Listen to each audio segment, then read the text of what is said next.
right. Hello, CPAC. And I love CPAC. So, Senator, I wanted to first thank you for taking the opportunity to talk to us all today, and I have a few questions for you, but I know that you're a big fan of The Simpsons. I know that you believe that they can tell us actually a lot about America. We're immediately starting with deep policy. Yes, exactly. And I actually believe that you can learn a lot about deep policy by using The Simpsons as a starting point.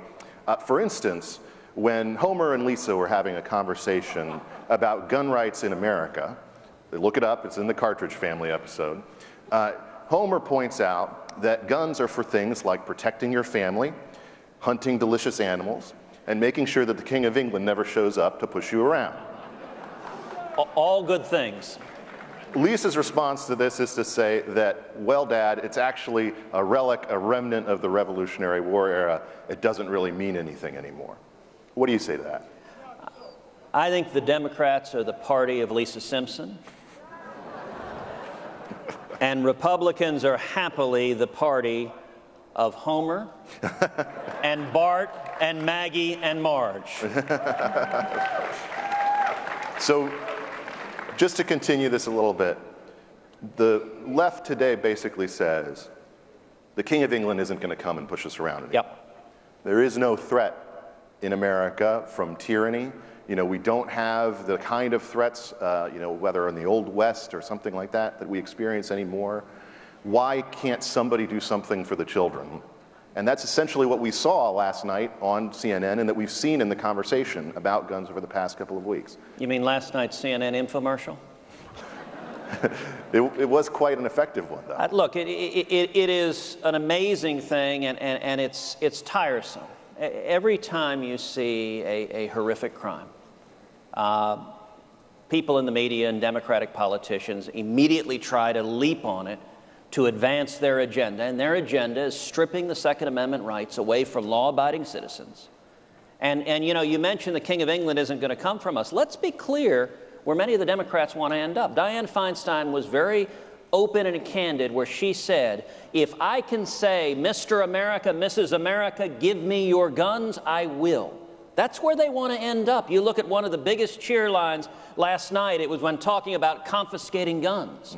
That's where they want to end up. It is profoundly unconstitutional, but it doesn't work. Listen, every person who saw the shooting in Parkland, it's horrifying. If you're a parent, there's nothing more horrific than imagining some madman hurting kids. But the answer, it's perfectly reasonable to have a conversation, what can we do to stop this sort of mass crime? That's a good conversation for us to have. The left's answer is always, always, always strip the Second Amendment rights from law-abiding citizens. Here's one of the many problems. It doesn't work. If you look at the jurisdictions with the toughest gun control laws, cities like Chicago, cities like Washington, D.C., they often have among the highest murder rates and crime rates. You want to see crime take off? Disarm the law-abiding citizens. The criminals love it when law-abiding citizens can't defend themselves. On the flip side, if you actually want to stop crimes, what does work is targeting violent criminals, going after them like a ton of bricks, putting felons and criminals in jail. That's what we need to be doing, and that's what I'm leading the fight to do.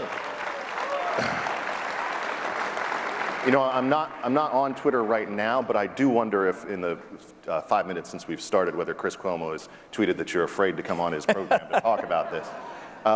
You know, I am quite certain in the history of the universe, nobody has ever been afraid of Chris Cuomo.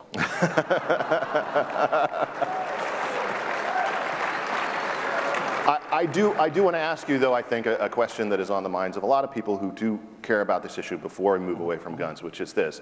The president has proposed both a ban or a recategorization of bump stocks, and also that those teachers who choose to carry, who have a concealed carry permit, or who have a military background, et cetera, there are more than 16 million Americans with a concealed carry permit, that they ought to be able to carry in the classroom. What do you...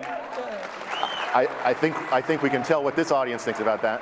What do you think of that idea? Look, I think it makes perfect sense that if teachers want to exercise their right to keep and bear arms, that it will only make schools safer. I don't think you should make teachers do that, but if a teacher is comfortable and wants to be prepared to defend himself or herself, that's a good thing.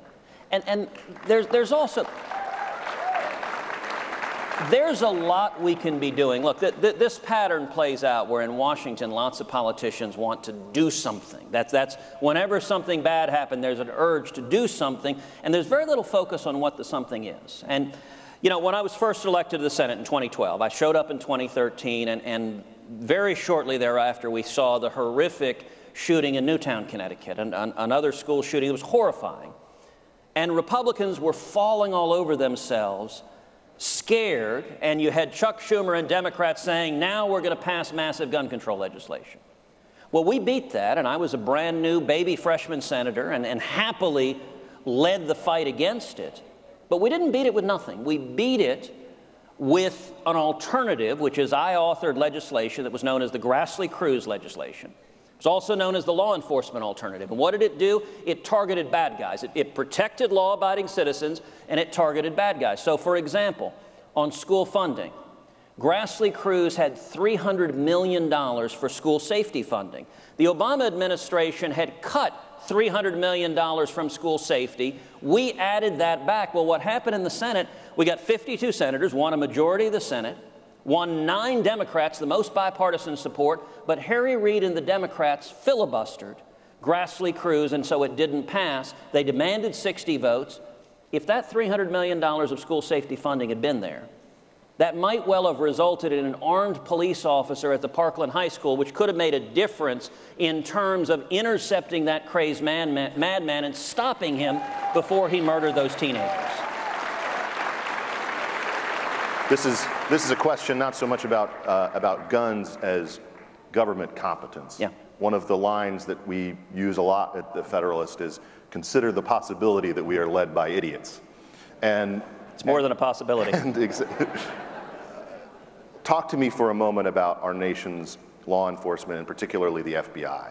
We had, in this instance, multiple reports, clear, convincing things that should have been looked at both by local law enforcement and by the FBI that should have triggered a response before this happened.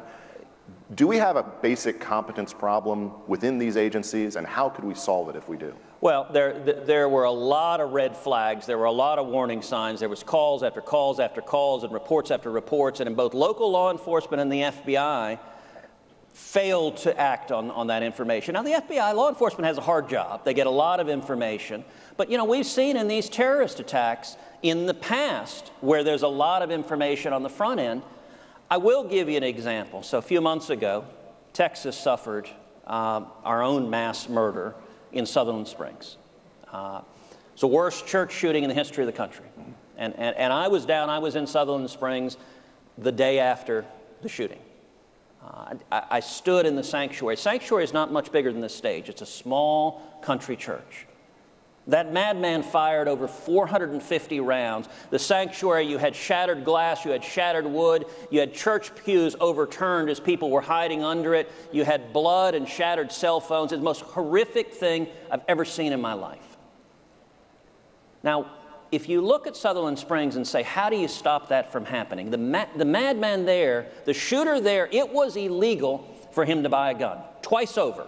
He was a convicted felon, and he had a domestic violence conviction. Both of those make it illegal for you to purchase a gun. So why is it that he had those weapons? Well, because the Air Force, under President Obama, didn't report his conviction to the database. So you can't run a background check, or you can run it, but it doesn't come up with anything if you don't have the conviction in there.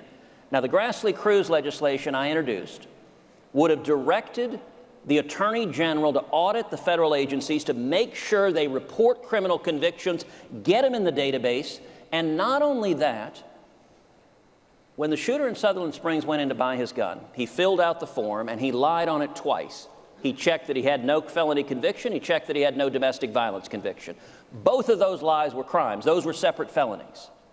And yet the Department of Justice, as a matter of practice under President Obama, didn't prosecute felons and fugitives who lied on their forms and tried to illegally buy guns. In 2010, 48,000 felons and fugitives tried to illegally buy guns. The Obama administration prosecuted 44 of them. 44 out of 48,000. So what did Grassley Cruz do? It created a gun crime task force at DOJ that says if a felon goes and tries to illegally buy a gun, prosecute him, put him in jail, and if that law had been on the books, that conviction would have been in the database, and he would have been prosecuted and in federal prison instead of in that sanctuary murdering people. We can stop these by going after criminals.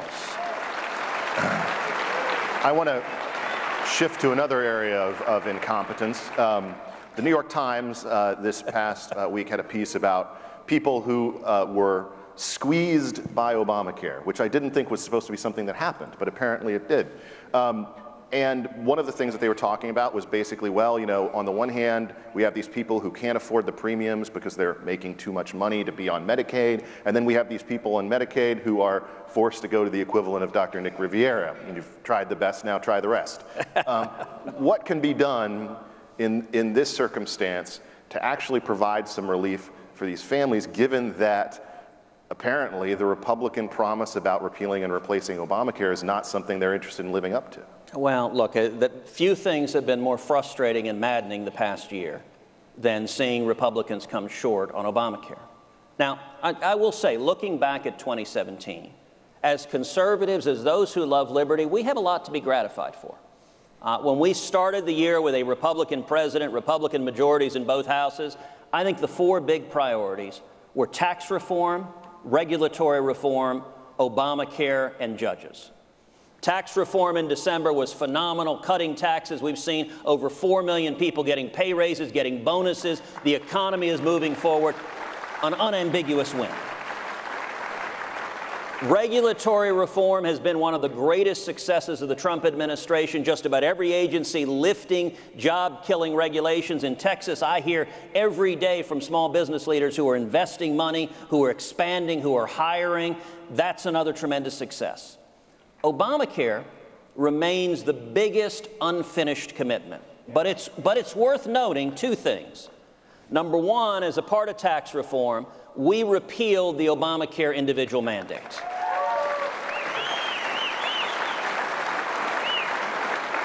That's a big, big deal. And back in October of last year, I and a handful of conservatives began urging the Senate, as part of tax reform, let's take out the Obamacare individual mandate.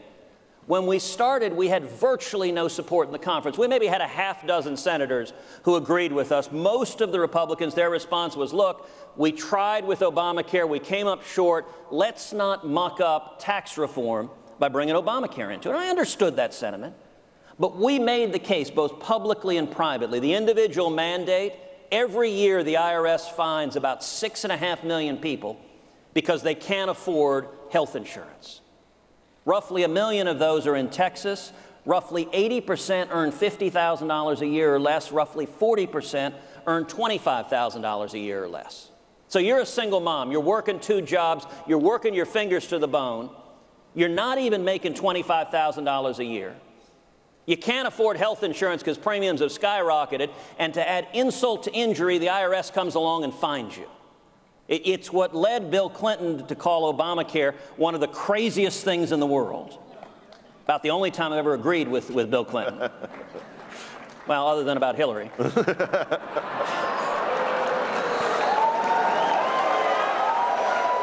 going to get in trouble for that one. You just might.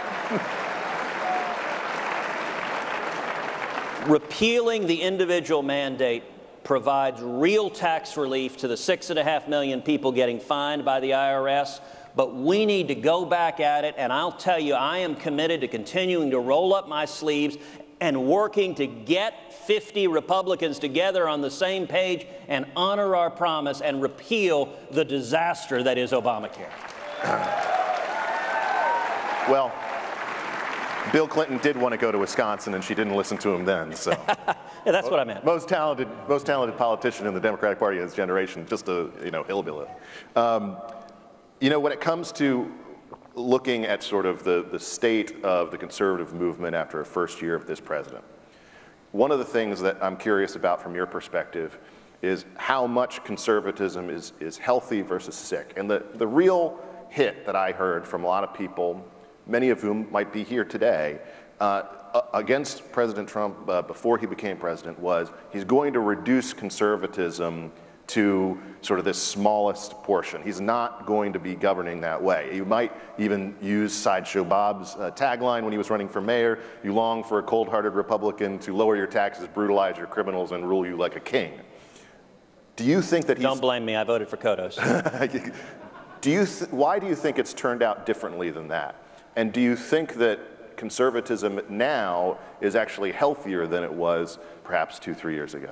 Listen, I think truth is eternal. I think freedom is always right. What we've seen in 2017 is, on substance, the record of delivering has been remarkable. There were long periods last year, in the summertime, in the spring, where all of us were frustrated. Are the clowns that call themselves Republicans going to manage to get their act together and do anything? And there was a good chunk of last year where it wasn't clear if the answer was yes or no. And if we'd failed, it would have been one of the most heartbreaking missed opportunities of our lifetime. But by the end of the year, you look at the tax reform bill, you look at the individual mandate, you look at regulations, judges. Neil Gorsuch is a home run.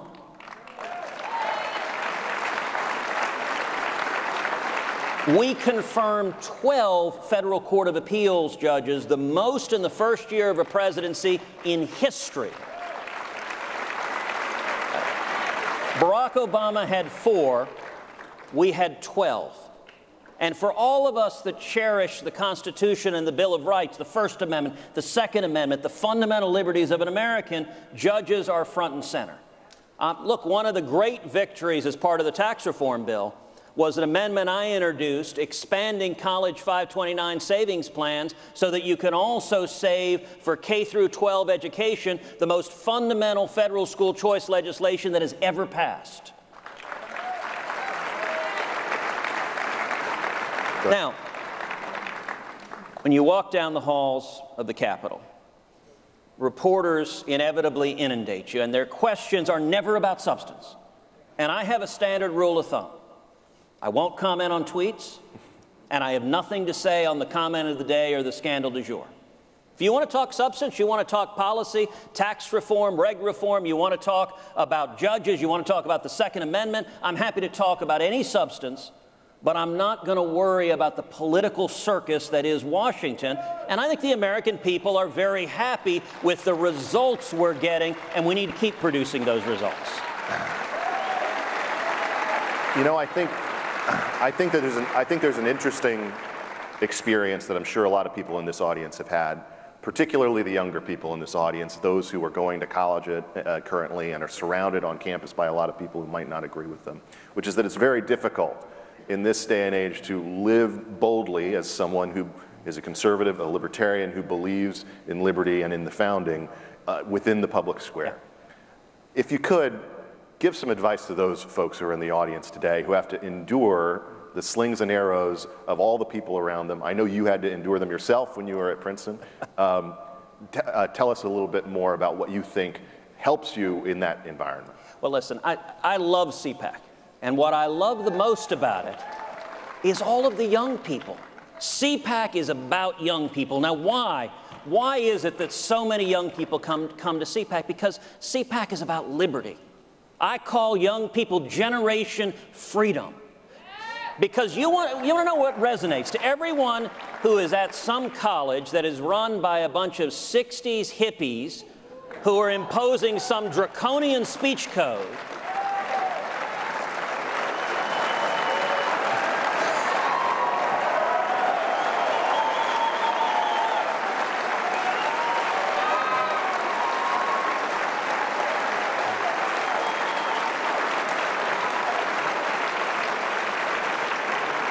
Let me say to all of the young people, speak the truth, spread the fire of liberty. What young person with any sense wants to live with big government, with Washington controlling everything about you. What we're about is liberty. We think you should have the right to decide. You should be able to choose what school you go to. You should be able to choose what doctor you have. You should be able to choose what health care you have. The internet should be free. No taxes, no regulation. You should speak. That is a message that resonates with young people. Freedom works.